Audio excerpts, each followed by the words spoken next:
Morning, everybody. It's Richard with the Hunter-Gatherer Society. I am not in the woods today, or at least not yet.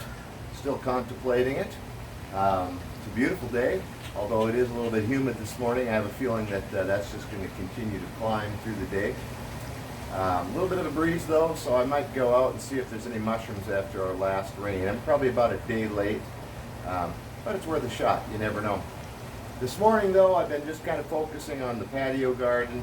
I'm getting some fertilizer ready. I'm using banana peels, and so I put those on. I put those in a jar with a little bit of brown sugar, and I just let them kind of naturally start to ferment over a few days. You know, maybe 3 or 4 days, and then I mix that in with the water and use that as a fertilizer. It's not going to have nitrogen in it, but it's going to have a ton of other really great stuff. It's going to leach all the nutrients out of the bananas, and so it works really well.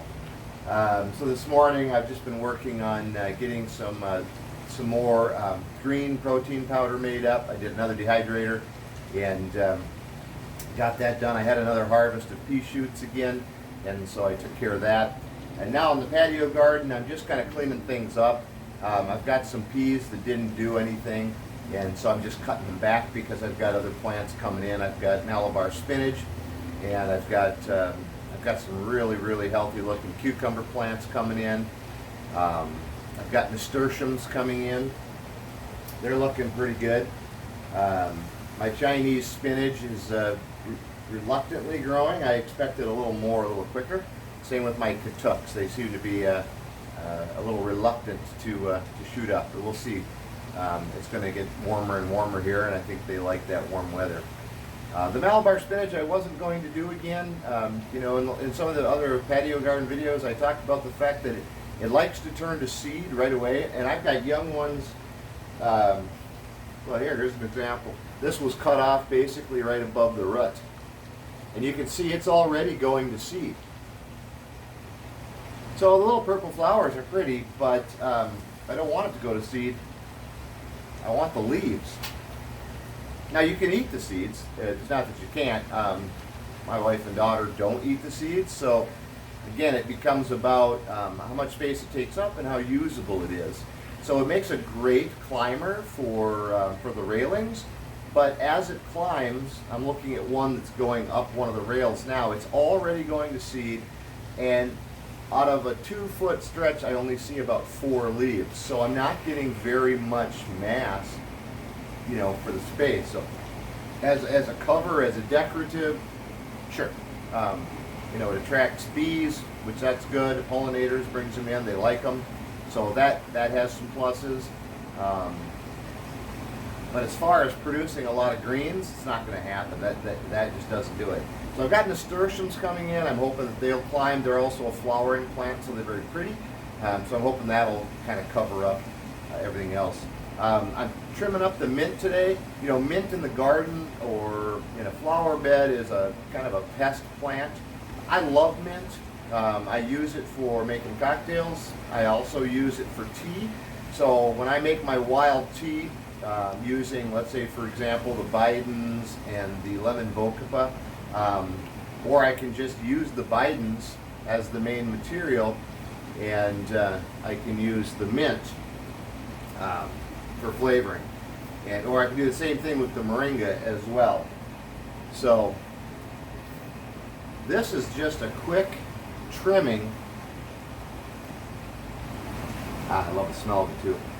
A quick trimming of one of the patio mints. Now I still have a peppermint that I'm going to clean up a little bit, and I'll give you a quick run through of the patio in a minute, but that's a nice pile right there. That'll make a lot of tea when I mix it in with some wild greens. The Malabar spinach, I'll use that in a smoothie, or I might add it to my green powder. I did some in the green powder. It just depends on whether or not I make any before this, you know, needs to be used up. And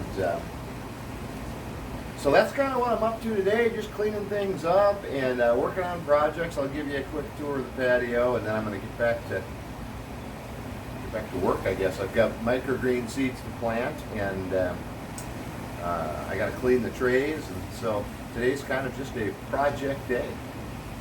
Let me show you the patio. So you can see the rails are pretty bare now. So we had that covered in the Malabar spinach, but again, I cut all that back. Now you can see over here, there is a Malabar spinach running up that arm. But you can see how thin the leaves are. So there's when they're young. That's awesome. They're nice and thick. The leaves are beautiful. But as they stretch out, they become thin. So I think in future use of the spinach, keep it short and harvest these short leaves. These are the cucumbers that are coming up. I planted a bunch and most of them just didn't do very well, but you can see in the back, that's a super healthy. These plants are really, really healthy. They're loving that fertilizer mix I'm using, and I think they're liking this shade. The sun comes in here in the afternoon, gives them plenty of heat and sun, but they get this shaded area, you know, for part of the day. The peppers are gone. I've harvested them. Well, I shouldn't say they're gone. The big red ones are gone. I've harvested 3 of them.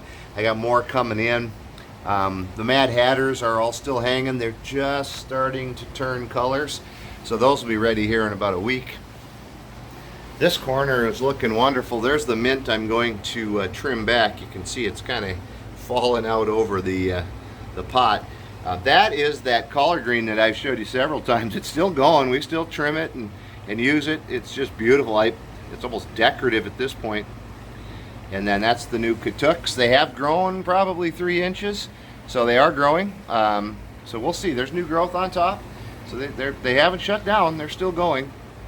And you can see the peas in the back. There's some peas hanging there. These, I've got a couple that dried out already. I'll use those for seeds. And you can see they grew up here. So these grew, but they didn't produce anything. So kind of interesting. I replanted mint. I had this pot that I had bought quite a while back, and I couldn't get anything to grow in it. And the mint is just absolutely loving it. So I was really happy about that because it's a super cool little pot. But you can't drill holes in it, or at least not with the drills I have. And so I needed something that can kind of survive in anything, and that mint is just so healthy. The mushrooms are resting. I'll give them another week, and then I'll uncover them, see if they'll produce another batch of mushrooms. There's my tray of greens. The original moringa still producing leaves. Hasn't grown much. I just put it in a 5-gallon pail, and so I'm hoping that will give it a little more growing room. We'll see what it does. A couple little tomatoes started. I have pretty much given up on tomatoes, but I had these couple, I had a few seeds, got a couple to grow, so I'm just seeing if they'll do anything. I have no thoughts that they will. I've just decided I cannot grow tomatoes. I've tried and tried. I've bought them and killed them. So this is the Nasturtiums. I love these. These they remind me of the moringa in flavor. Kind of horseradishy, peppery. They're really nice. There's a couple little Malabar spinaches coming up, but you can see that one's already starting to go to seed, and so I'll have to trim that down. These are 2 of the original intensive moringas, and you can see that they're still producing leaves. I snipped some of the original basil. All 3 of the cuttings grew roots, so I just replanted them into this pot, and I really like basil. I dry it up and then grind it up into a seasoning, and I use it all the time for different things. My mustard seeds, I finally pulled the one that was here. This one here I'm letting go to seed. I have no idea what type of mustards these are, and so I'm just I'm going to get some seeds for them. Not only that, they grew so well, I'd like to get the seeds from these if I can. So you can see I'm letting that one go to seed. The other Katuk, this one's been real slow. It's not, it is growing. It's got new growth up top, but very, very slowly. The peas in the back, I do have cucumbers in there. I'm going to work on that. You can see some Malabar spinach down below. You can see the cucumber is flowering, but those plants aren't near as healthy as the ones up front. There's the original basil, the purple basil. Now we bought these at Trader Joe's, I don't even know how many months ago, a long time ago. and they're just doing really well. They just continue to grow. Same with the mint. Now this is the one I cut back, and you can see there's still quite a bit on there. And finally, the kale is coming. This took so long, it just wouldn't go. But it is finally, it looks super healthy, got new growth on it. It's coming along really nicely. So I'm excited to get some kale off of that. That's a dinosaur kale. So that's kind of where the patio garden's at right now. There's nothing climbing the rails. I'm kind of in a transitional phase. Again, waiting for these cucumbers to come up. I've got some more seedlings I'm going to plant. Haven't figured out where yet, but that's the cucumber ones, cucumber seedlings. So I'll put those in a pot. I want to get the cucumbers up these trellises if I can, or on the rails if I can. I think that'd be pretty cool. The peas, I'm still waiting to see what this last batch does. There's peas on that right now. You can see maybe in the background there's some peas. There's some peas down in there.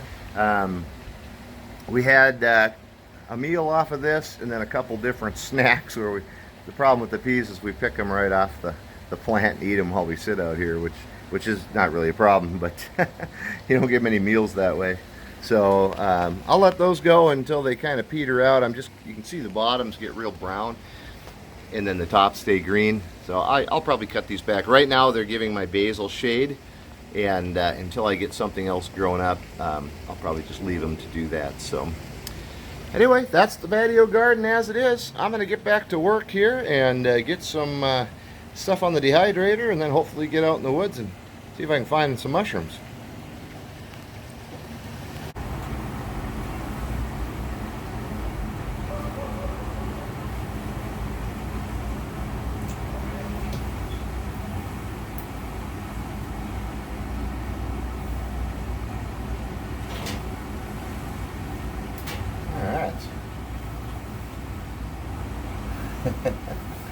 Just a little patio harvest. Malabar spinach, purple basil, mint.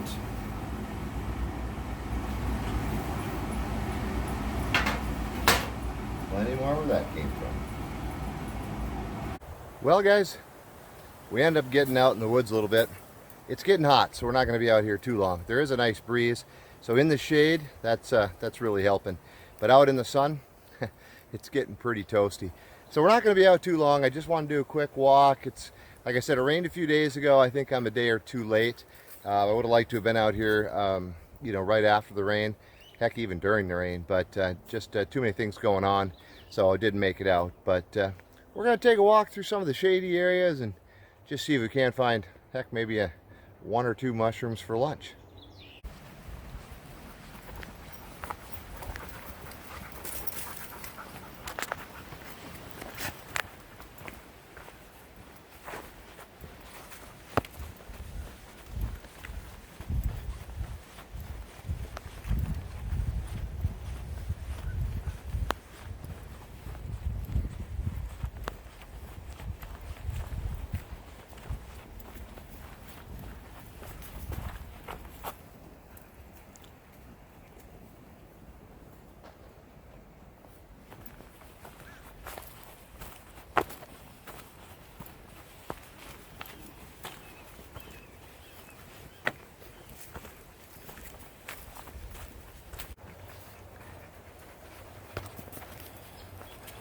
Getting hot, bud? This is a nice area. I like the shade. A lot of fallen trees. Haven't seen anything for mushrooms yet. But I like this. You can see they got good leaf cover here. I'm going to explore this just a little bit.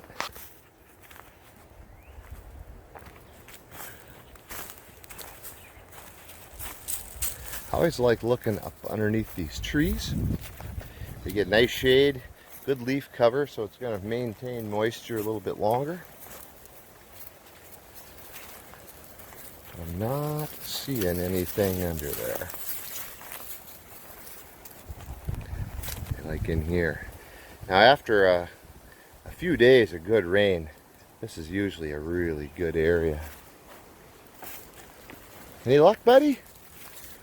No luck?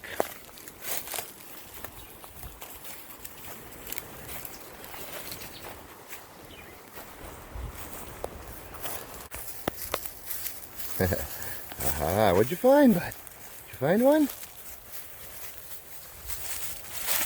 What'd you get? What'd you find? All right, let's take a look. Watch out. Yeah, good boy. There you go. That's a beautiful one. Beautiful little bolite.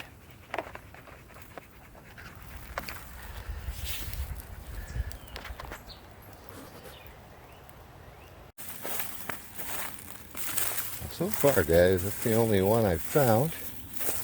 Just working the other side of the trail now. Now, I mentioned that I like that area because it's really shady, but don't make the mistake of only looking in the shade. Although I do really do well in those areas, that doesn't mean that's the only place that they'll grow. I think I see something interesting here. I'm going to set my pack down. Let's go in there and check out this. Ah, it's old. I don't know if you can see that down by the base. It's an old, it's not an edible, it's a medicinal. Gandurma, I think. And again, I don't delve much into the medicinal mushrooms, but I believe that to be one, but it looked a little old, so I'm not going to go pushing around in there trying to check it out, because I'm not going to harvest it anyway. One of these days I'll get to researching that. There's so much to research on the food side that it's hard to find the time for that, let alone add in a whole different category to it.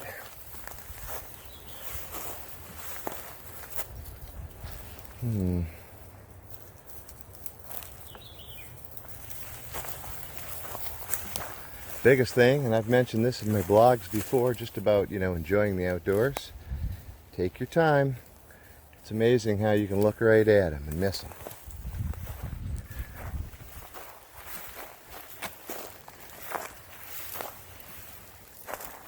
What does amaze me back in here is I don't find many on the trees, on the fallen wood.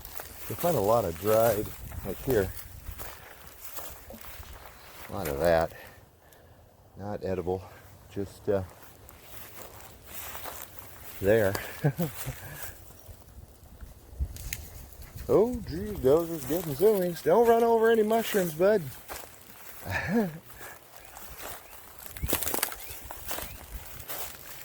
Tell you what, though, it's beautiful out here. Oh, hey, jeez. Here we go. Look at that. 3 of them. These are interesting. Let's get down here a little closer and see what we found. They're a little older. All right. Hold on.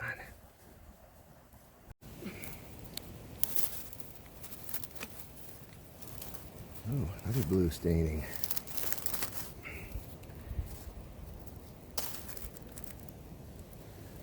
Tell you what, there's no bugs in these.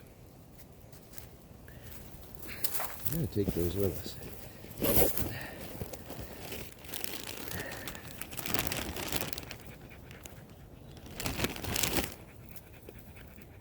That's the older of the 3. We're going to leave him. Leave Grandpa there.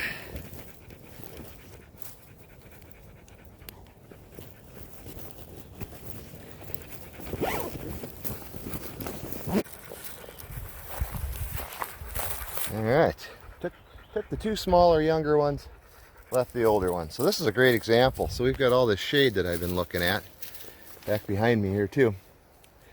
But these guys are just sitting out in the sun, basking. So, always, I guess, look everywhere, right? I just happened to catch the glare off the caps with the sun, which is kind of cool.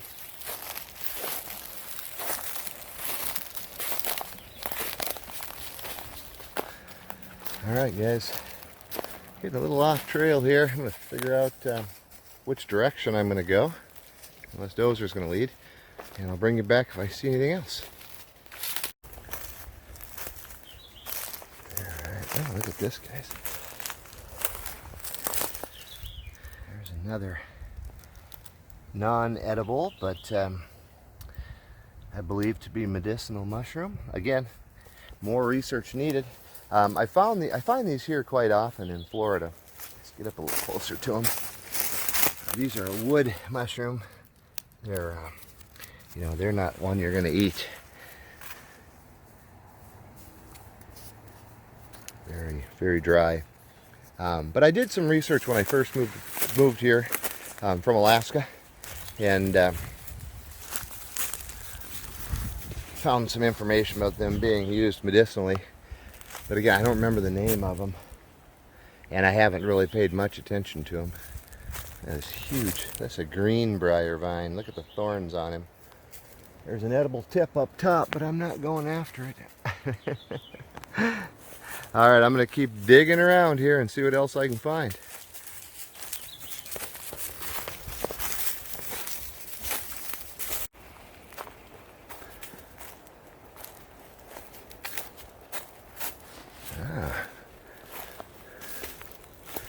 Here we go.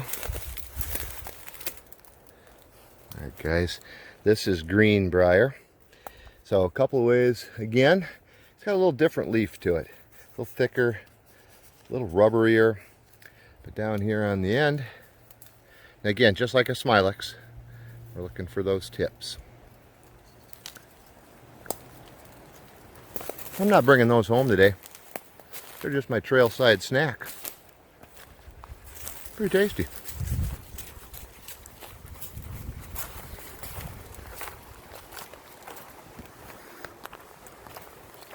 Need to find our resting spot, Doze. Get you some water. Oh, that must be getting close. There's some sitting stumps. It's not what we're looking for, though. Oh, look at this guy here. Oh, there's a bunch in here. All right.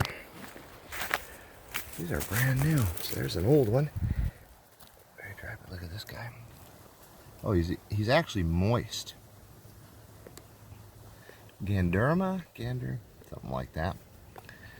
Medicinal mushroom hunters would love that.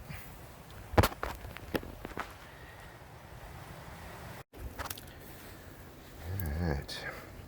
There's the artist conch. See the little mark on the bottom of, if you draw on them, see? That's why they're called an artist. Ouch! Just whacked my head on the tree. It's a dangerous sport, I'm telling you. That's why they call it the artist conch. With your finger or a stick, you can draw on it. Kind of entertaining, mildly so. Well, this isn't our spot, although a nice resting area. We're not too far from our big oak, and that's where we're going to sit and hydrate. Be nice and shady and cool. Should be a nice breeze coming in there, so we'll gather the bag and keep on moving. Right, bud? Yeah, he's getting hot. Probably time for a swim.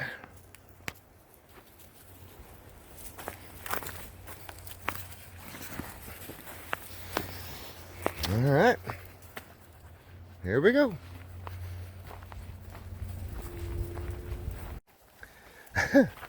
It's pretty toasty today. So we'll take him out, let him do a little swimming. Now we're going to come back and check this spot for mushrooms, okay?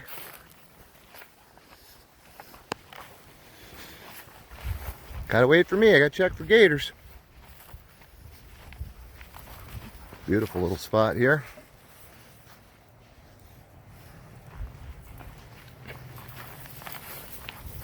Alright, hold on. Wait. Let's look around. Looks good, go ahead. Oh yeah. Go ahead. Yeah, go ahead, I'll keep an eye out. That feels good, huh? Like a little swim on a hot day. Yeah, buddy.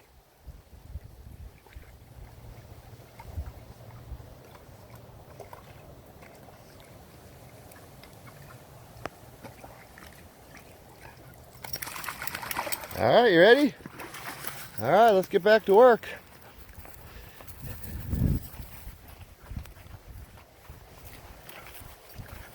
That felt good, didn't it? Big shady spot over here. We're gonna check that for mushrooms.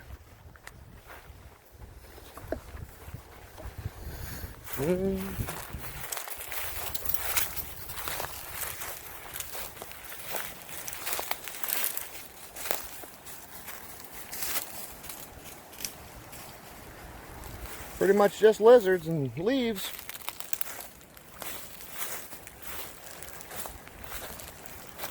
There's a big one. Not of any use to us, but watch it, mister.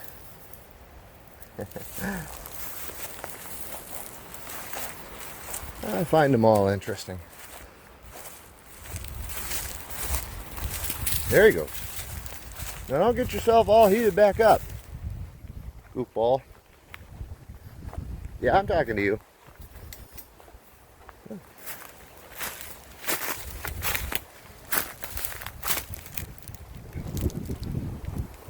Ready?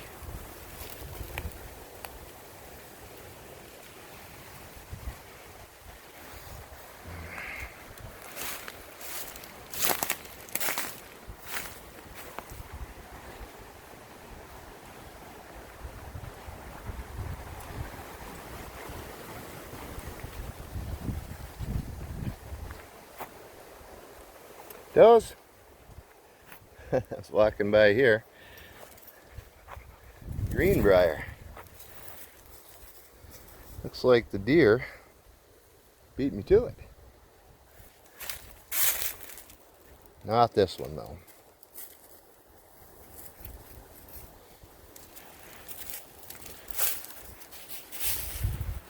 They saved that one for me. Mighty nice of them. Like I said, I'm not bringing... Man, look at this one. Look at all the little shoots on this. Now, if I was harvesting to bring home, this would be wonderful. Instead, come back here. Trailside nibble.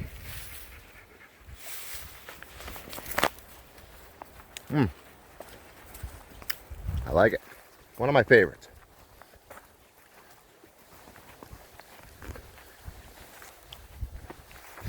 I have some at home from a previous hike.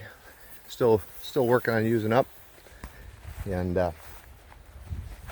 so I don't need to bring any home today. But I haven't had lunch yet. So I brought an apple and some nuts for our little resting area. But that's Smilex and Greenbrier. Make a nice little addition.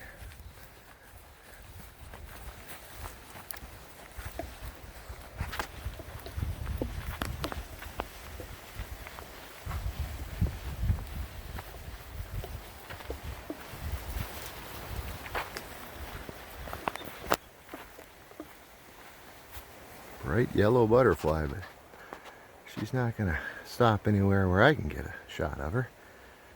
I'm gonna stay back in the woods there. Ah well.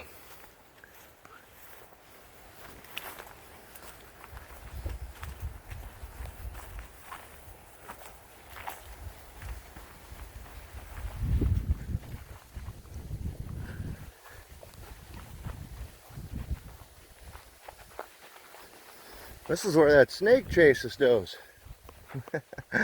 We were in here when it was all flooded, and we encountered a pretty colorful snake here.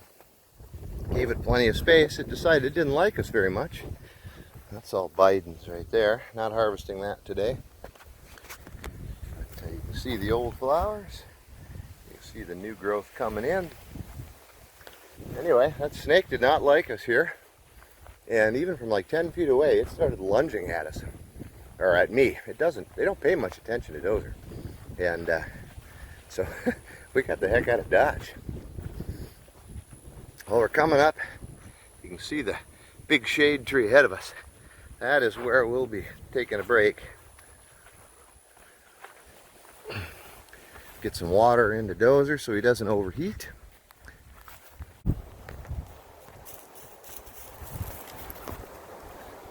There's some Passionflower coming in. I don't see any ripe ones.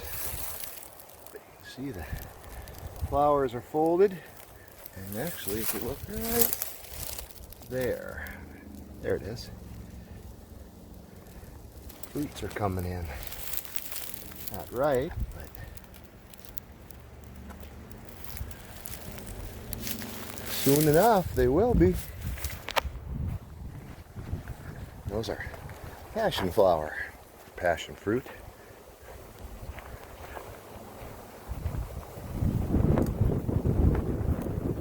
Now those are the ones you've seen in previous videos. Once the fruits are red, the insides are edible, and the seeds have like a coating on them that's really sweet.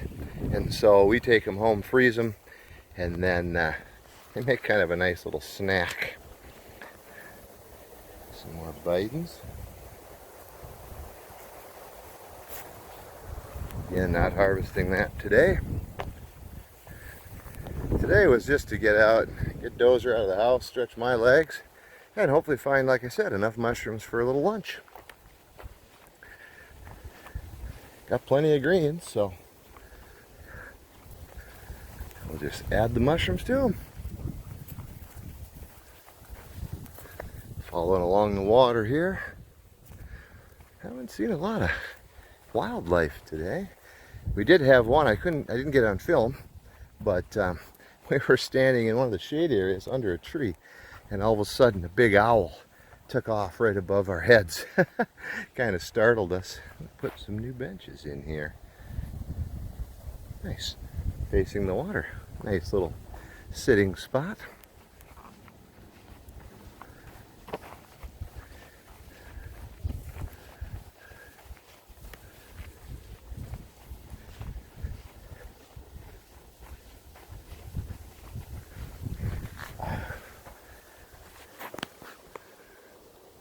Decent little fishing spot.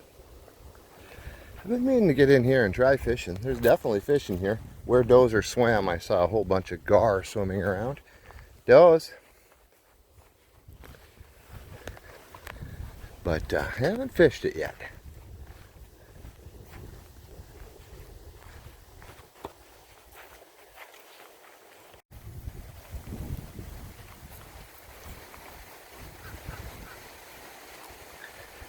This would be your last chance. There's some Fleabane. Watch it, mister. Hey, you ran over the Fleabane. Turd. That's Fleabane. And Fleabane has got a long leafless stem, but down at the bottom you can see the green leaves. Now, I've looked at that. The edibility of Fleabane seems to be debatable. I see some references to being eaten, some references that say it's not, some references that it's can be used as a seasoning. I have eaten it in small amounts with no ill effect, just the leaf portion. Feel better? It's your last chance for a dip. But until I do any more research, I don't harvest it. So again, I've seen varying reports on its edibility. I haven't seen any reports really clarifying that it's toxic in any way, shape, or form. A lot of times too with these plants is there may just not be any historical data, you know, to really work with, so we don't know. So, you know, in the old days, trial and error. So a couple cousins no longer were around, and you knew not to eat that one. That sounds terrible, but kind of was the way it was. You know, now we don't really have to do that as much. So there are ongoing studies on most plants. So at some point, come here, Doze. Sit. Sit. Doze, sit. Good boy. Get your leash on you, huh?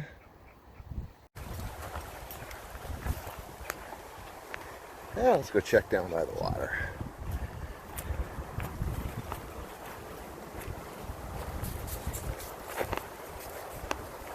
That's probably some pretty warm water, buddy.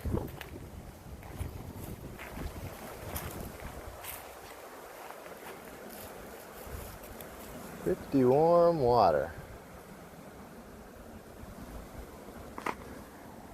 Well, the cattails would be edible, but that's not something we're gonna play with. But I can smell lemon bokupa here, but I'm not seeing it.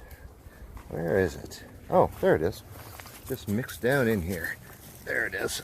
There's our lemon bokupa. Oh yeah, there it is. Now I can see it. It's funny how your eyes don't adjust. It takes them a minute, so it's all along here. This whole area smells like that real sharp lime flavor. Oh yeah, it's down in the water here too. Now that I'm looking, I think that, oh, that's water purslane. But yeah, this is all, we're not going to harvest this today. Don't think. Now I'm having second thoughts.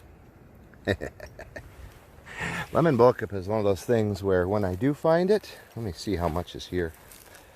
Yeah, it's all along this shoreline. When I do find it, I like to harvest it if I find a good enough batch, because you don't find it that often.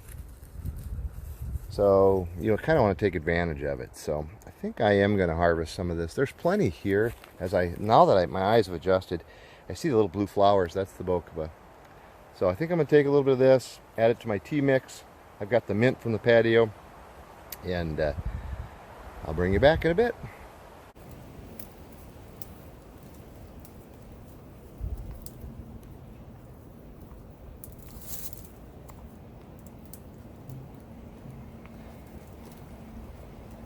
Love the smell of it.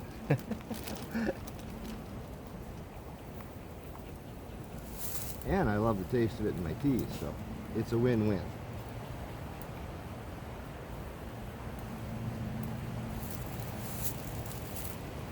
Hey, you're walking around, you're stepping on all the good stuff. Oh yeah, thanks. Appreciate that.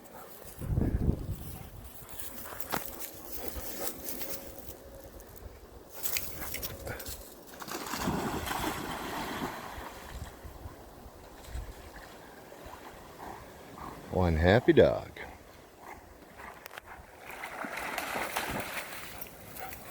Oh, you're gonna share, aren't you? Oh, thanks. Shake it off. No, not the stick. Oh, there you go, right on the backpack. Excellent. Good work. All right, I gotta get back to work. I can't play all day. Hey, look here. Sit. Sit. Don't sit. You're a good boy. Say hi to everybody. Hi, guys. All right, bunch more lemon bokupa. Back to work.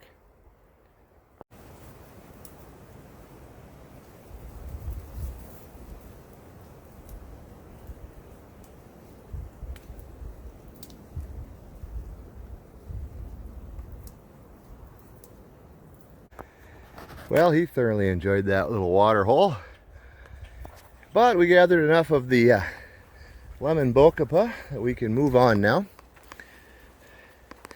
Again, originally I wasn't going to harvest it, but you know, the thing is you don't see it that often. So when you do find it, take some.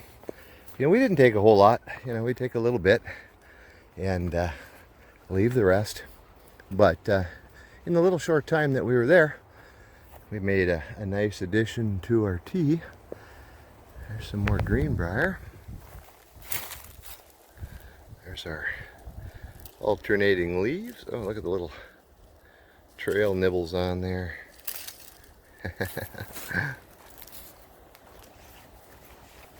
Good stuff.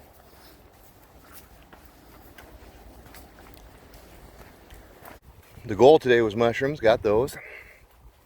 The trailside snacks were a little bit of a bonus. And the lemon bokupa was the real bonus to that.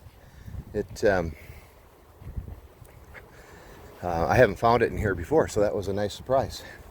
And I'll be drying that mint from the patio later today, so I'll just add that to it because it's all going to go in with the Biden's Alba and mint and lemon bokupa that I've already got. Just add to the tea. Pretty.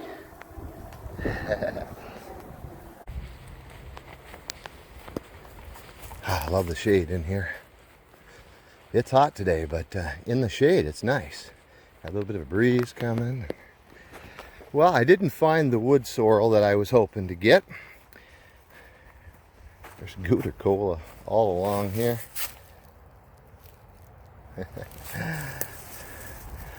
Another thing we're not harvesting today, not on our list.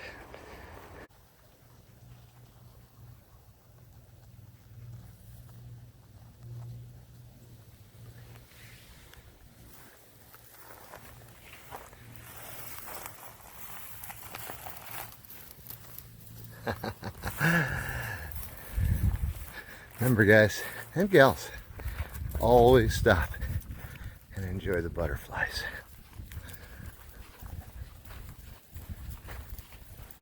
Ooh, it's getting toasty. I think we're about to wrap it up here. Won't be too much longer. Don't want to overheat him. It's getting pretty toasty. It's probably about 85. It's not real humid though, so that's good. But you know, at 85, mid-afternoon, that sun, that'll all punch. I wanted to show you something. We've talked a little bit about the Melaleuca trees, and you can see all the dead Melaleuca trees on my right here. Just miles of dead Melaleuca. You can see on the left side, I mean, look how thick they are. And this is what we talked about, how they kill them. They come in and they just cut a circle around the base of it, and that will kill the tree. And they want to do that because they're incredibly invasive. I want to show you this. This is all live Melaleuca. You can see the tops, leaves. That is all live Melaleuca.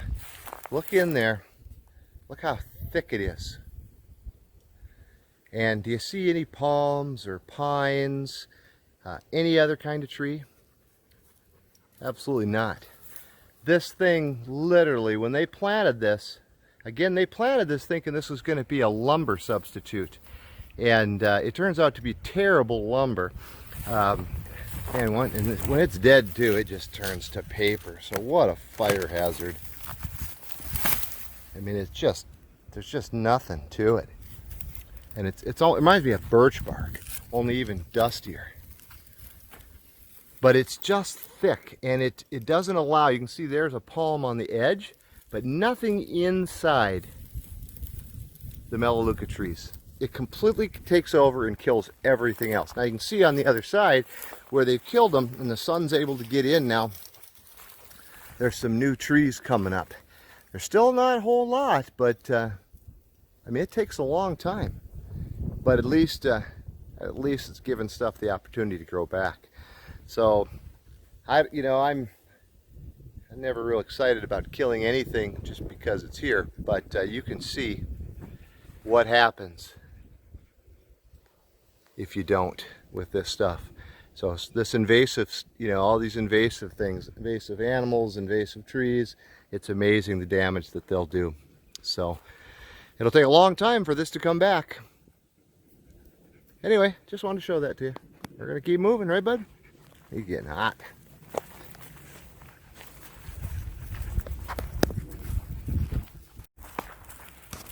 Look at this, guys. That's cool.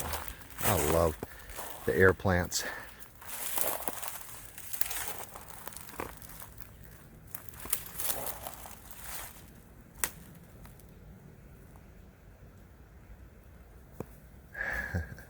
So again, that is not part of that tree. Just attached to it. Made its little home there. There's another great big one right up there. So I was driving out and I discovered a little road. It's actually a road that I knew was here before. But it's usually pretty wet. Right now it's really dry. Rain hasn't started yet. So I'm kind of exploring it, and it's pretty impressive. There's a really not ever used trail along some water, and this wide open area for camping. Now this is low, so you can see this will fill up with water when it starts raining. But right now it's all dry, and the channel, I'll show you that here in a few minutes, is there's fish in it. So great hammock camping location, nobody comes back here. So it'd be a great place to do an urban camp. You can hear the road a little bit, but I think in the evening it'd be real quiet.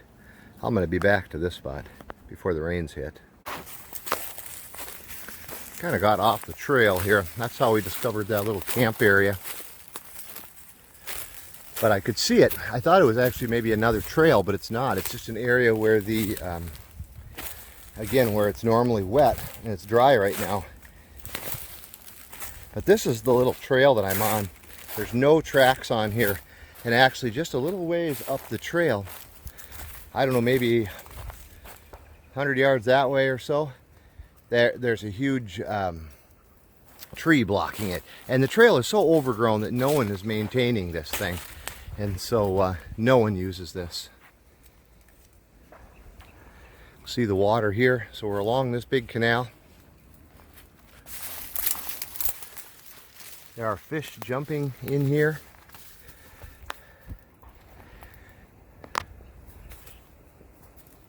As you can see, it runs back in there quite a ways. I would wager there's gators in here, although I haven't seen any. I did hear some bigger splashes.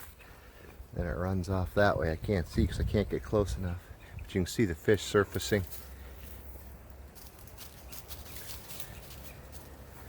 This is a very, very cool location. Camp area, very hidden, really close to town. I mean, we literally are less than a mile. Oh, big splash. I don't know what that was, but get up here to the open area. You can see here the trail is completely closed in, so nobody's maintaining this trail. This is kind of getting to the beginning of this. Nice sandy area right here. You could sit and fish. It's a big field over there. I can see fence, but it's not active. There's nobody there. I mean, it's not like someone's farm or anything like that. It's just old. So this used to be serviced, and now it's not. There are, of course, the telltale signs of people. There's garbage back in here. Some of it looks fairly new. So I imagine locals are coming down here and fishing, because it certainly looks like a great spot for that. You can see there. I'll get a bag and we'll get some of that picked up.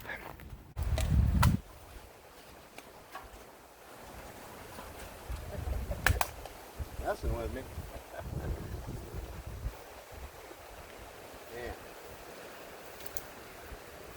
Well, here we are on the patio where we started several hours ago.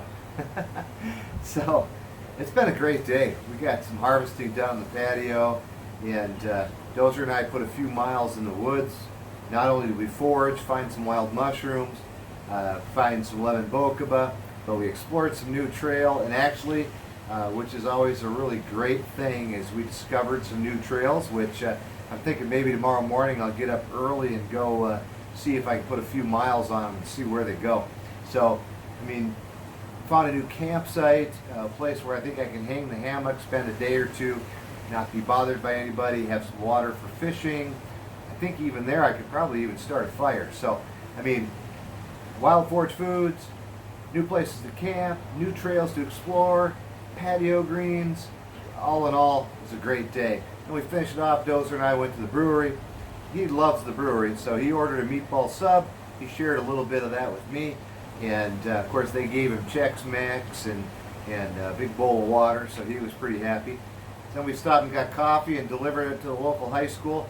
They're doing a theater performance there, and so we dropped some coffee and donuts off for the sound crew there to keep them caffeinated and fed. And now we're back here, and so there's some work to be done now. I'm not going to spend any time with that today. You guys know the drill. You know, we'll dehydrate some. Honestly, everything I've got today will be dehydrated except for the mushrooms, and those will be eaten fresh. But we had a heck of a score today all around. So this is today's forage. And let me tip that a little bit. So there's the mushrooms. Bolite mushrooms. I haven't pulled up the exact name of them. I know what it is. I just can't for the life of me remember what it is. I don't do well with scientific names, and the bolites typically, they don't really have a lot of common names, so they're usually the scientific names. Some do, I mean bitter bolites and different things, you know, but these I just can't remember the name of. But down here we've got, lemon bocupa. This is the Malabar spinach. This is the purple basil, and this big mound here is the mint. So, great score. The mushrooms I'll eat fresh. Everything else is going to get dehydrated. The mint, the lemon bocupa, and the purple basil, that's all going to go into the tea mix. The Malabar spinach, I'm actually rethinking that. I may not dry that. I might actually eat that fresh. I actually might saute that up with the mushrooms. Alright, so I've got a pan heated up here. A little bit of olive oil in there. Now, what I've done is I've taken one small bolite, okay? The pan overheated just a hair. Okay, I'm going to put that in. I mean, that's it, just a little bit. Now, I mean, I'm not going to just do mushrooms. So I'm going to throw a little bit of Malabar spinach in there. Now, that's something I harvested right off the patio today.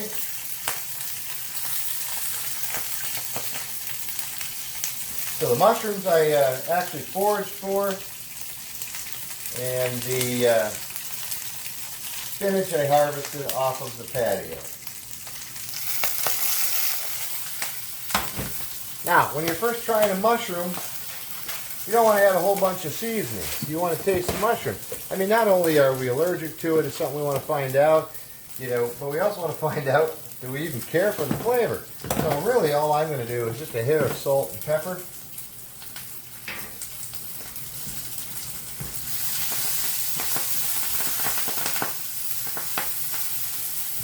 You always want to cook your mushrooms really well.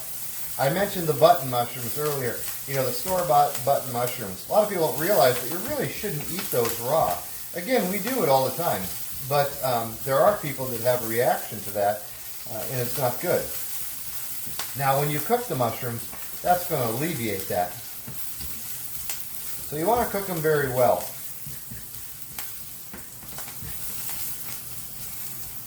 Now, you don't have to cook them until they're burnt to a crisp, but you do want to cook them thoroughly.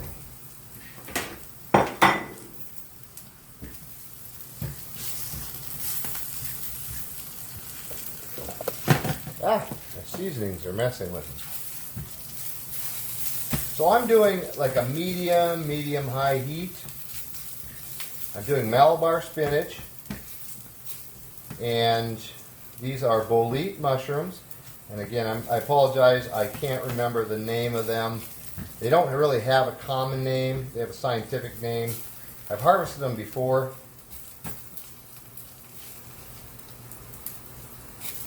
But I can never remember the name.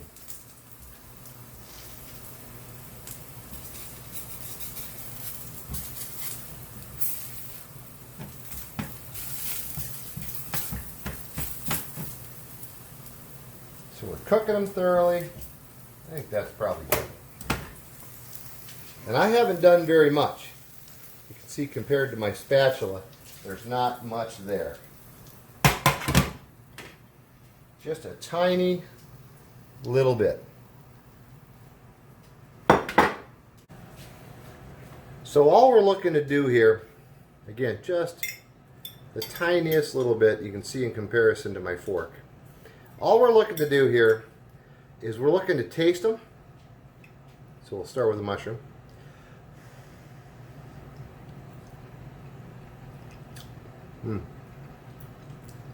Oh, wonderful. Absolutely wonderful. I love wild mushrooms.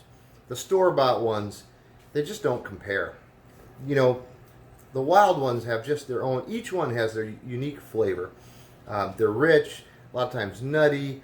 I just really do enjoy them. All right, now we're going to do Malabar spinach and mushroom.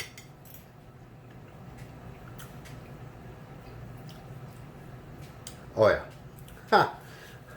That's good, man. I'm telling you what. I wish you were here. I'd share it with you. The Malabar spinach, for me, is, when used fresh in like a smoothie, it's very earthy. Honestly, it's a little too strong for me. But when cooked up and cooked well, it's got a great flavor. It's my preferred use for the Malabar spinach, much more than fresh. So again,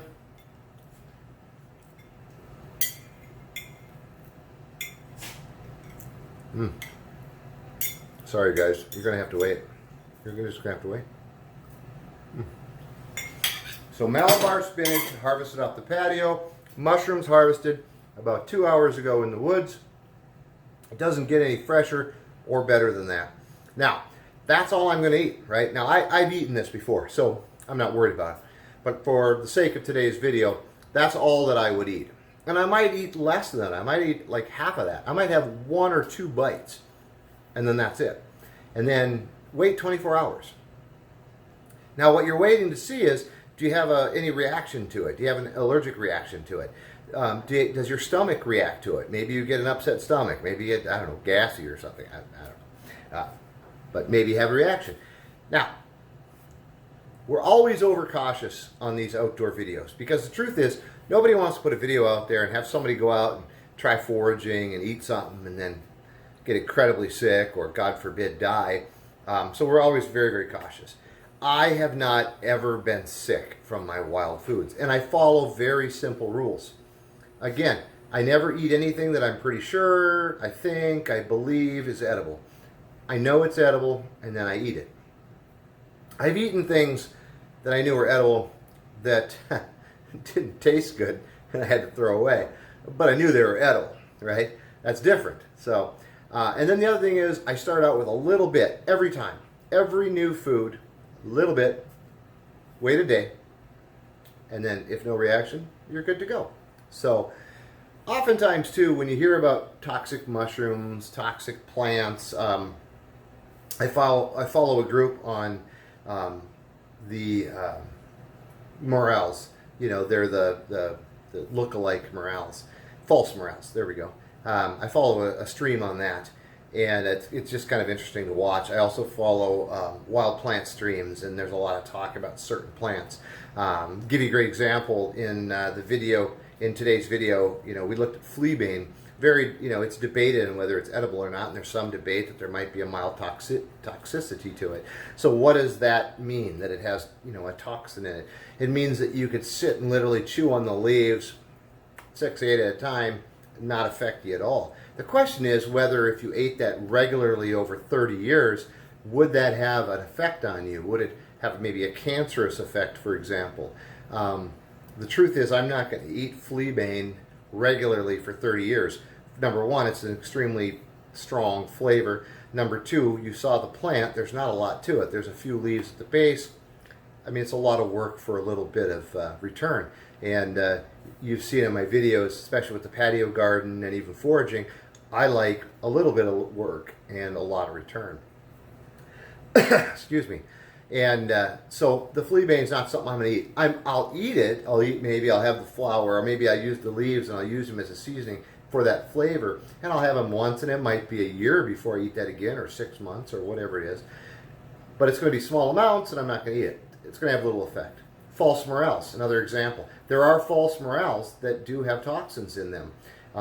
There's people that have eaten them their whole lives and had no effect. There's people that have eaten them and developed cancer from it. But there's certain types of false morels that are edible, certain types that have this property in them. And so when you look at any wild food and you hear that it's inedible or has toxins, you want to dig one layer deeper. You want to understand what that means for that particular plant or that particular mushroom. And that's the key, I guess I'm trying to drill in here, is part of the foraging, the wild foods, the wild mushrooms, wild fermenting, all of this, part of it is digging deeper, understanding your food and your beverages better, understanding where they come from, what they have, what effects they might have. For example, Biden's alba has twice the beneficial properties of spinach, has half of the negative chemicals that spinach has. So again, a wild food, bitter flavor, twice the benefits, half the negatives. And there are negatives to spinach and kale, these type of grocery bought greens. It's not going to hurt you, but you need to be aware that they're in the food you're eating right now, and wild foods are no different. So dig a little deeper, understand it. It makes the joy even better. That's all I've got today. That's my little mid-afternoon snack. Thank you so much for joining us today. Dozer and I had an awesome day, and now it's time to relax and edit some video and maybe take a siesta. So thanks for joining us. Next time I see you, hopefully, we're doing something wild.